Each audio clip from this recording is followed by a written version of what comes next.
Hi, I'm Mark. Welcome back to Foothill Paint Fabrication. Well, today we're going to polish the splash guard and also get a couple of small pieces done as well. So we're going to go over some tips on how to get these small pieces polished without ruining them. So let's just jump right to it.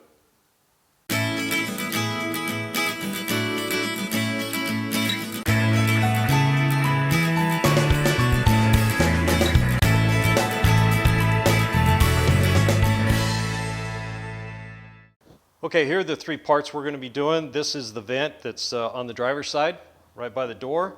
This is the vent that's just in front of the windshield on the cowl there. And then, of course, the splash guard, splash apron that we need to do as well. So I've already color sanded these parts, and they're ready to be polished, but they're small. So now, ideally, it'd be nice to have these parts on the vehicle so you know it's clamped in tight and it's not going to get away from you and you can just grab your big polisher and get after it, right?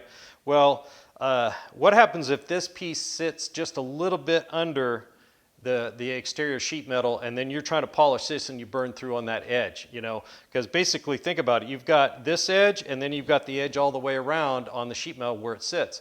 So there's a lot of edges there that you could screw up and burn through and just ruin your paint job. So I took this off to paint it and do all the work on it, so I'm going to polish it off the vehicle.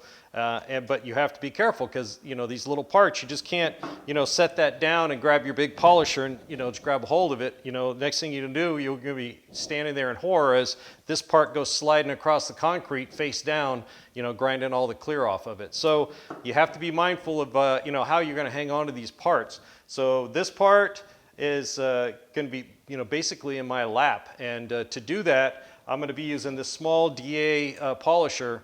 It's funny, my buddy was just over last night and he was lamenting about how crappy these things work. So we're going to go over to how to get this to polish the way you want it to when you're doing small projects like this or getting into tight areas that you can't use your big polisher on.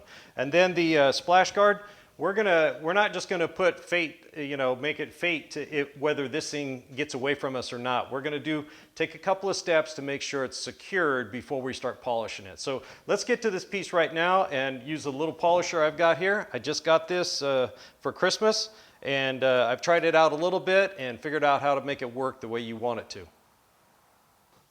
Okay, let's go over what we're going to be using. For compound, it'll be the 3M Perfect EXAC system. There's number 1, there's number 2. Use a different towel to wipe off each one. Don't use the same towel for wiping everything else off because you'll just scratch up your part. And for the foam pads, now normally on the bigger wheels, you know, they come color coded. So red is cut, blue is intermediate, and then black is fine or finish. And there's other colors in between there. These all came off like Amazon. There's a lot of other people that sell them. This is a 3-inch foam polishing pad that goes on this little DA polisher. Now, I don't believe that these people that make these in China or wherever, they don't necessarily follow that, you know, color coding. So I go by how rough the foam is on the side. So the rougher the foam, that's for cutting. Then you can feel the difference. So you find the one that's kind of in the middle, and that'll be your intermediate, and which is this one, right? And then for fine, then you'd find the one that's softer and finer. And then usually the one that's the softest, that's for putting waxes on, stuff like that. So we'll be using the green one in this case, 3-inch, and then we got this kind of orangish color looking one here for the intermediate. And I just felt those to figure out which one I want to use. So let's just jump right in here. I'm going to swing the camera around. I'm going to put this part in my lap, and we'll crank this thing up and get this little part polished. All right, you guys can tell I've already got my polishing apron on. It's my good luck charm, I guess. So we're going to just do a little bit right off the bat.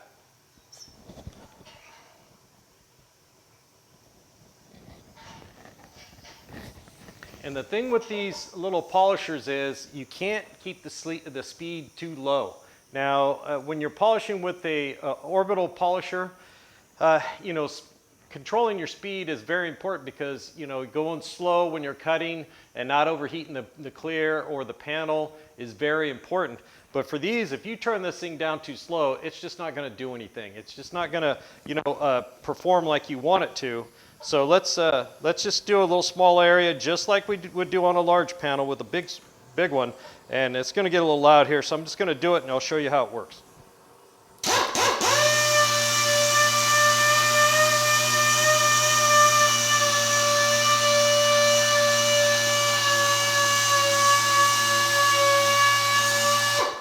Now I'm putting a fair amount of force. I don't know if you guys can see, but I'm really bearing down pretty hard. Now this is making little tiny swirls like this. So imagine it like you're hand polishing, okay? So that's what this is actually doing, whereas an orbital one, it just spins the foam, and so it's actually doing more work than this one is. This one's just going, you know, really tiny circles. So you got to really crank up the speed and get it going good, and then put a little pressure on it.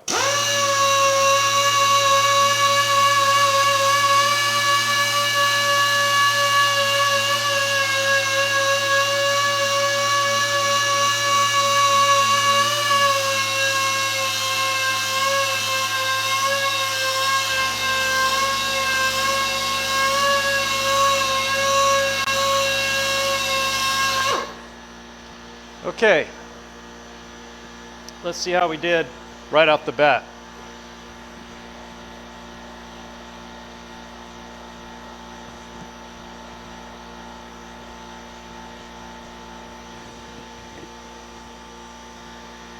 Okay, I don't know if you guys, there we go. You can see where I stopped and started polishing from the sand marks, okay? So that's actually looking pretty good. And so when I'm looking at it, what I'm looking for sand scratches, okay? So I sanded this in a straight line, like I always talk about. And so now I can tell if there's any sand scratches. And what's kind of nice is you can go from where it's sanded to just a little bit polished and then all the way polished. And you can see those lines and when they disappear. So that's actually looking pretty good. But I'm going to hit a little bit more because it's not quite as good as I'd like. There's a little bit of a haze to it. So I know there's some scratches in there that I'm not seeing that well. So I'm going to get a little more compound on there and hit it again.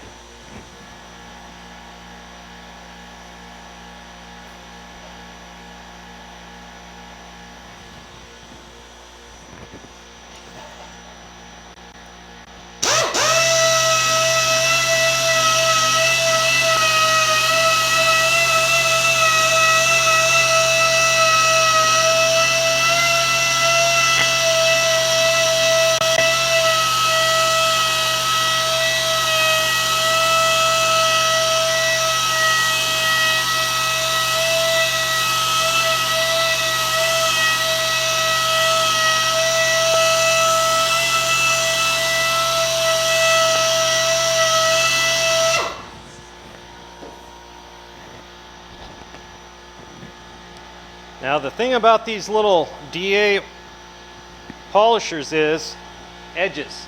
You don't have to worry about edges near as much. Now you saw me going right over that edge. I wasn't turning it on the edge, but I was letting that foam pad really bury down on the edge of that. And that's because it's not rotating, it's just jiggling a little bit. So as it jiggles, you don't have that chance of burning and digging in like you do with a standard orbital polisher. Now, that's looking and feeling really good right there. As I hold it up, let's see if I can get it for you guys. So you can see it's coming out really shiny already, and it looks really good when I look down this way. I'm going to do the other half real quick, and we're going to switch over to the intermediate pad and get the number 2 on here, and then we'll see how this thing really comes out. Okay, that didn't take very long. I probably could have just left the camera rolling. This is a pretty small part. So one problem my area I had was just right here as that sheet metal rolls over a little bit. I didn't roll the polisher over enough, so that was the only dull spot. I had to go back and hit again. Other than that, this thing is silky smooth, and you can see right there, and that's just the cut. So let's get the polish on there and see how we do. Switched over to the orange intermediate pad. And we're going to go ahead and get some polish on here and get to it.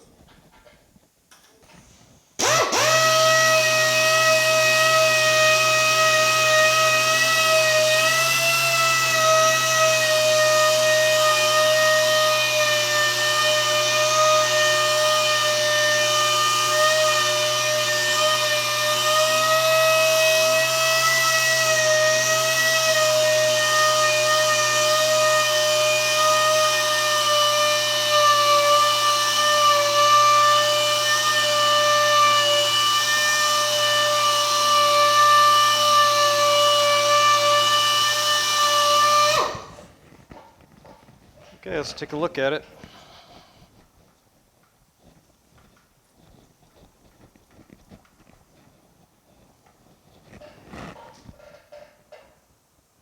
That looks really good. Now, let's see, I just polished this side. Let's see if I can get both sides in there. Pretty hard to do. I don't know if you guys can tell the difference. But that's looking really, really good. So when we're doing the number 2 step, we're just trying to get the dullness out from the number 1. So the number 1 took all the sand scratches out. Number 2 takes the dullness out from that. So I'm going to hit it again a little bit, and then we'll switch sides, and we'll be done.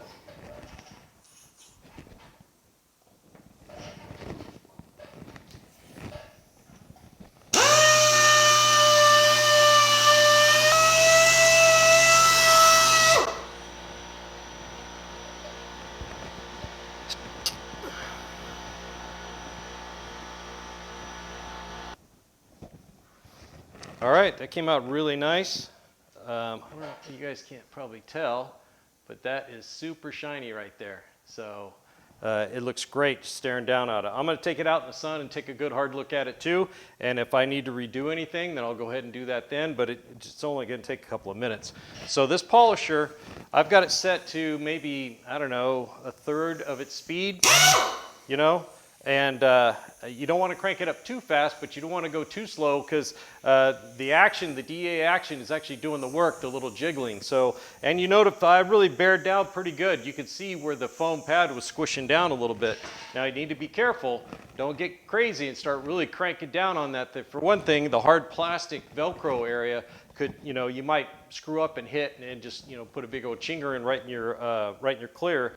But you do want to put some pretty good firm pressure down, not so much that you're slowing down the action of the DA part, but enough so you're getting some pretty good firm friction between that and the polish and the clear. So, and another thing, that's a 3-inch pad. So I've got a 2-inch pad and a 1-inch pad. So as you get smaller, if you're using something like this, remember the amount of force needs to be reduced because your pounds per square inch will go up as the contact surface gets smaller. So just keep that in mind. But this thing came out really nice. Now, how would I do this if I didn't have that little polisher, if I didn't get it for Christmas? I put it on my Christmas list. That wasn't just a random thing somebody thought to get me. But how would I do this? I certainly wouldn't just put it in my lap and hang on to it and try to polish it with the big polisher because it'd fly out. I'd drop it for sure and just have to repaint it. So I would probably put a board across here and screw it to it, cut a board to length and put some screws or something in to grab a hold of these hinge points right here and then clamp that to a work table and then polish it knowing that it couldn't get away. I'd still be cautious, but doing it that way, it's really smart. And these spots get clamped anyways with bolts, so it's not that big a deal if you mar up the paint a little bit. It's way better than marring up this surface than this little area right here. So that's how I do this one. If I was using my big one, but I didn't need to. Luckily, I had that little DA polisher, and it worked out great. I mean, that thing looks pretty shiny. So let's move over to the splash guard, get that kind of clamped up to something so we can get the big polisher out and get that knocked out real quick. Okay, let's get to the splash guard. So I have it on one of my regular racks. It's got foam underneath here, and there's just masking paper on there from you can see multiple colors on it. So I just left it on so I don't get compound all over the foam underneath. And I've got splash guard just laying on top, and then I went out and just grabbed a piece of old OSB, that's like 1/2 inch I think, and I just ripped a strip off with a saw real quick. And what I did was I clamped it with a squeeze clamp right here on this bracket, made sure it slid underneath the rack here, and then just went behind this one, and then underneath over here. So this thing can't, fly off here. So it'll flop around a little bit, but it's not going to go shooting off if I happen to hook the wheel on anything. So I feel pretty confident that I can, push down on this side, and that side's not going to flop up, and vice versa. So it'd have to lift the whole rack. So that way I don't have to reposition this thing a bunch of times. I can just start polishing and polish all the way over and then come back and then wipe it down and not worry about this thing, flopping around. I wish I would have thought of that when I was sanding it and, hammering and grinding and everything else on it. But you know, once it's painted, then your mind really gets going trying to figure out how to protect it. So let me grab the polisher and we'll get this thing busted out real quick. All right, let's get this thing polished and see if my little clamp here is working, going to work.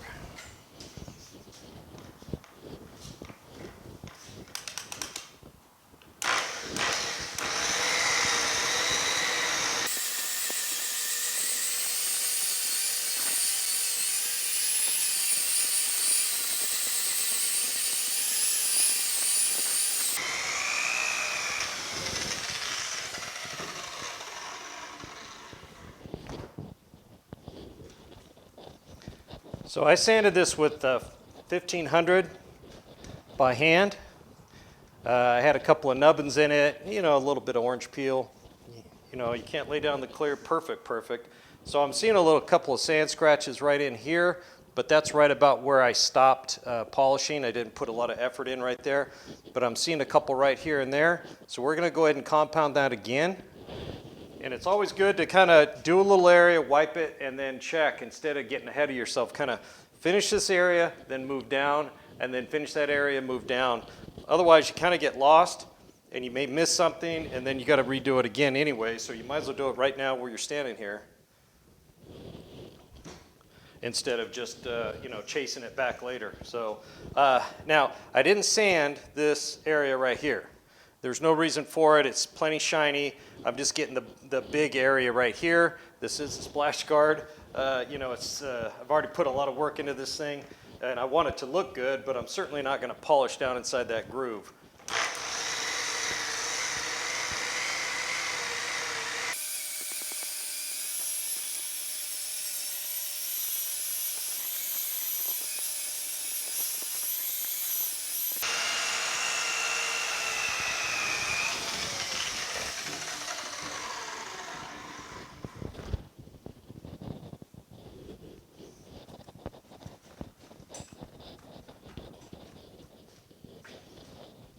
So that's looking really good. Now I've got the fluorescent lights, or the LED lights, excuse me, right above me, so I can look and see if I see anything. And they usually show up things that you wouldn't normally see. So artificial light really shows how good you're polishing. I'll still check it out in the sunlight, because you can't beat sunlight for you know, getting the brightness, especially for my old eyes. But so that's looking really good. Now I'm just going to go ahead and do the rest of it. Real quick, this area right here is going to be easy because it's so small, but I'll be mindful not to let the wheel drop over the edge too much. I didn't really sand the edges, and there's plenty of clear on here. There's 3 coats of clear, and this actually clears pretty hard. This panel's been sitting around for, you know, basically a month since I shot it. So, you know, the clear is super hard. So we're going to go ahead and polish this all the way out, and I'll bring you back when we're doing the second step. Okay, so we got it cut. Well, I really shouldn't call it cut anymore. I mean, that's old school stuff. We're not cutting and polishing. We're actually polishing. So step 1 is done, and it's feeling really nice and smooth. It's just like butter. So we're going to move on to step 2. I've got the blue polishing pad on here. I got it damp, and we're going to use the number 2 here as soon as I find it.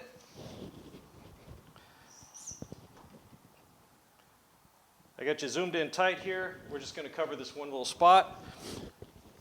And so I'll polish this area right here. I can probably almost do half, because the number 2 step isn't like the number 1. So this goes a lot faster, and this material will actually cream out here and be fine.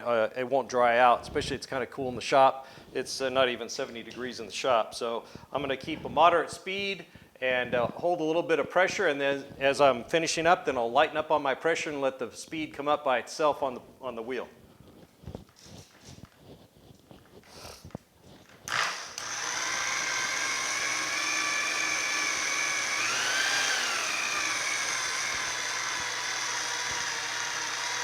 So I just kind of work a little area, and I bump right over that edge.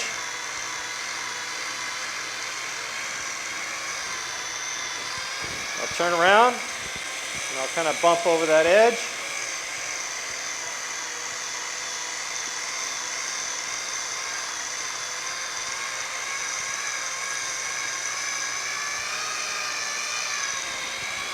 Then I'll make sure I do the field, the area in the middle. As you concentrate on those edges and then you kind of forget about the middle. And it's starting to grab a little bit, so I know it's finishing up with the polish that I put on there. I'm going to lighten up my pressure and let the speed come up.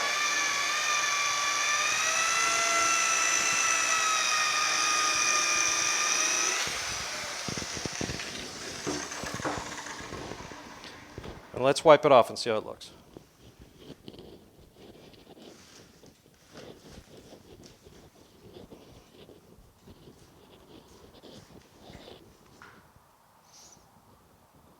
And that looks pretty darn good. I don't see any problems at all. So we're going to move down. I'm not going to film that. I'm going to do, I can actually feel the difference when I run my hand from where I polished with the number 2 step, and right about here is where I stop polishing. I can actually feel the difference. You know, my hands are kind of craggly from doing a bunch of work, so if my hands can feel it, I'm sure yours will too. So that's looking real good. Let me finish this off, and we'll wrap this one up. Okay, let's take a quick look.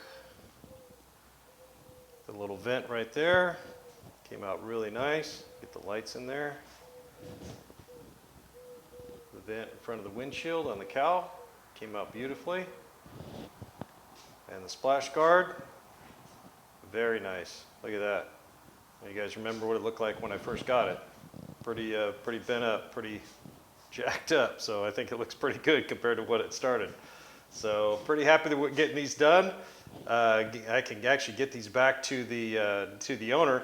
I actually painted underneath. I painted all the brackets and underneath the splash guard here with some semi-gloss or satin black just to make it look nice. So that's all done, and of course those vents are painted blue and cleared all the way around, so those are good to go as well.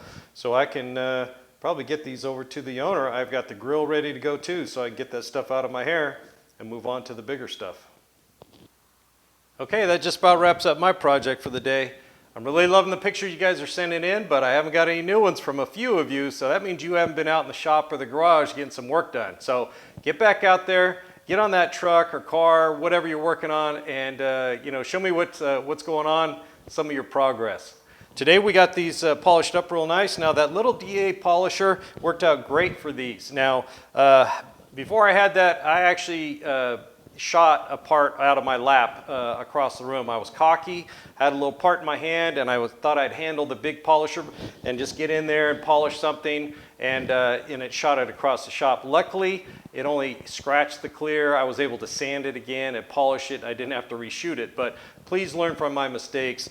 You know, figure out a way to hold these if you're going to use a big polisher on it, clamp it to screw it, bolt it to something, but just make sure all your hard work doesn't get all screwed up, kind of like what I did. So the splash guard came out really nice. These vents are ready to go. The grill is ready to go. So I'm really happy to get this thing moving along. We'll get on to the bigger parts. So thanks for joining me here at Foothill Paint and Fabrication. Don't forget to hit the like and subscribe button if you haven't already, and mash that bell icon so you get notifications every time I release a new video. We'll see you on the next one.